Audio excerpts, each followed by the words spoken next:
Kami niluluto rito, yan, ginigisa na yung hinimay namin yung manok.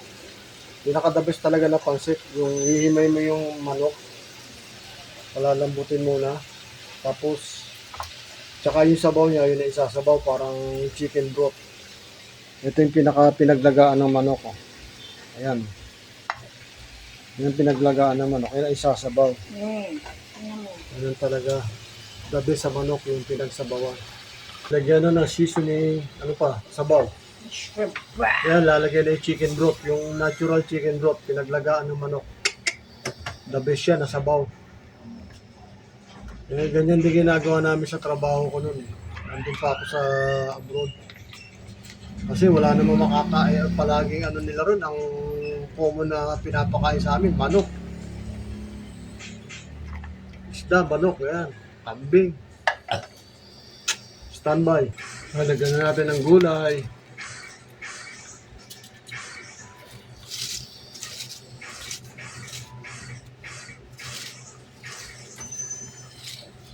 Hindi naman tayo magpansin tuloy. Hatiin ko yan.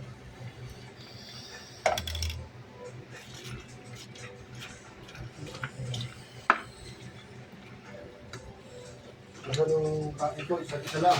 Sabi na to. No? Oo, marami. Kaso na yan sa atin. Excellent Canton. Ayun na kami ilalagay.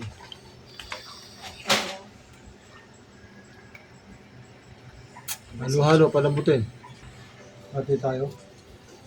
Hinahin ko yung ano. Hati Hinahin ko tayo. yung Hindi tayo nakabiling gloves. Sabi ko na nga ano, hinakalimutan. mabay. Hindi, bibigyan Diyan na lang, pagbilan ano. Bili ko ng basmati. Wala kang basmati.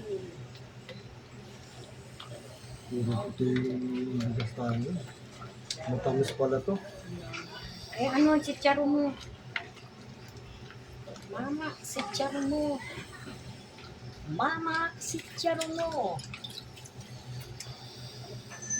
Nakabukas na. Oh.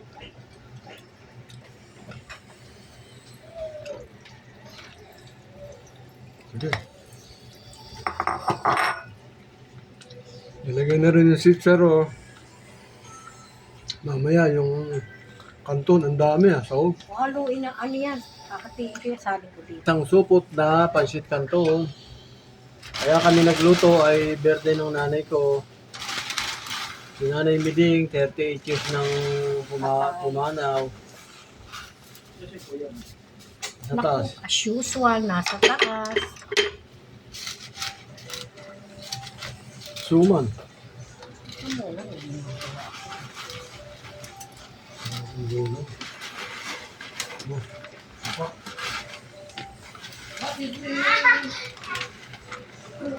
Ilan daw ako na card niya na?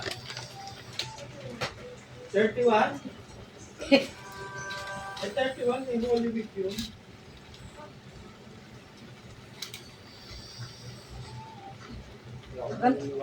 Hanggang 2 weeks papasok eh.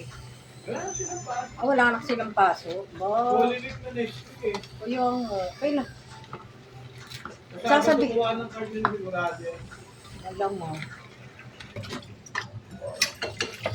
Yan, luto na. Ano pang konting sabaw-sabaw para yan. Disip-sipin mamaya yan. Wala yun. Sarap yung may ganito yung sabaw-sabaw. Pagka kumakain kayo ng pancit canton na tuyo, parang ano, hindi masarap yung tuyo-tuyo. Thank you for watching.